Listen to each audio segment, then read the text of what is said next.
Kung nape-pressure ka ngayon, it only means that you're aiming for something bigger. Alam niyo, gusto ko maintindihan niyo na you're not stressed for no reason.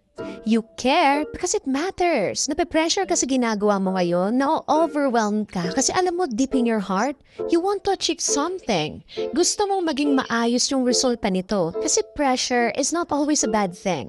Sometimes, pressure is a privilege. Kasi kung feeling mo nape-pressure ka ngayon, it only means na yung bagay na ginagawa mo ngayon is important for you. Ibig sabihin nun, may pakialam ka talaga and it means you want more than just okay. Kasi you want to do your best and gusto mo maging proud ka sa sarili mo at masasabi mo talaga na, ginawa ko yung bagay na yan. Nagawa ko yung bagay na yan. And para sabihin ko sa'yo, hindi lahat ng tao nakakaramdam ng pressure. Kasi some of them, ginagawa lang nila yung mga bagay na yon para matapos lang. Pero ikaw, napipressure ka ngayon kasi it only means you are in the game. It means you're trying. It means pinupush mo talaga yung sarili mo kasi alam mo capable ka. Alam mo may kaya ka pang gawin. And lately, na-realize ko, ang swerte ko pala kasi napipressure ako ngayon, na-overwhelmed ako. Samantalang yung ibang tao sa mga paligid ko, ginawa na lang nila yung bagay na yun para masabing, tapos na, okay na, pero hindi kasi tayo ganun. Hindi natin ginagawa tong bagay na to para masabi na lang na, okay na to,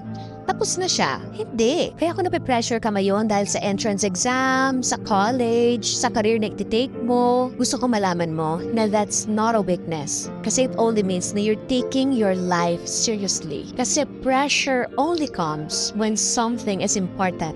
Okay?